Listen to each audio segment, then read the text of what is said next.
Hello friends, গৃহপ্রবেশ এপিসোডে সবাইকে স্বাগত। আমাদের আজকের পর্বে দেখানো হবে আদি লাকির বাড়িতে যায় তার আসল পরিচয় খুঁজতে।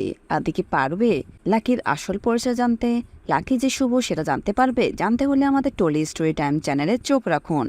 এদিকে আদির বাড়িতে মোহনা ঠাকুর ঘরে ঢুকে পুরনো প্রদীপ সরিয়ে নতুন প্রদীপ বসাতে গেলেই হঠাৎ করে লাকি এসে মোহনাকে ধাক্কা দিয়ে ফেলে দেয়।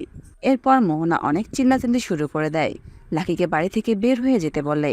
মোহনার এই চিল্লাচিল্লি শুনে বাড়ির সকলেই ঠাকুর ঘরে এসে হাজির হলো আর বলছে, মোহনা কি হয়েছে তোমার? কেন লাকির সাথে এরকম করছো? ওকে বাড়ি থেকে বের হয়ে যেতে বলছো কেন? ও যদি চলে যায় তাহলে কিসবকে কে দেখবে, কে সামলাবে? তখন মোহনা বলল, লাকি ইচ্ছে করে আমাকে ধাক্কা দিয়ে ফেলে দেয়। এরপর সবাই লাকিকে জিজ্ঞেস করে, কেন তুমি ওকে ধাক্কা দিয়ে ফেলে দিয়েছো? লাকি বলল, আসলে উনি পুরনো প্রদীপটা সরিয়ে নতুন প্রদীপ জ্বালাচ্ছিল তো, তাই আমি ওনাকে ধাক্কা দিয়েছি। তখন আদির মা বলে উঠল, সব পুরনো সরানো যায় না মোহনা, এটা আমাদের বাড়ির ট্র্যাডিশন। কিন্তু মোহনা উল্টোভাবে লাকিকে সন্দেহ করে বলল, এটা আমাদের বাড়ির ট্র্যাডিশন, কিন্তু লাকি কিভাবে জানলো?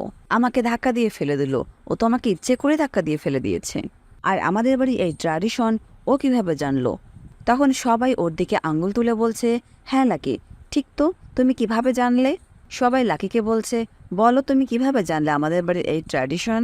শুভ মনে মনে ভাবছে, গোপাল আমাকে বাঁচাও, আজকের মতো আমাকে রক্ষা করো। ঠিক ওই মুহূর্তে আদি ঠাম্মি এসে বলল, আমি ওকে বলেছি, আমাদের বাড়ির সব কিছু আমি ওকে বলেছি। এরপর সবাই চুপ হয়ে গেল।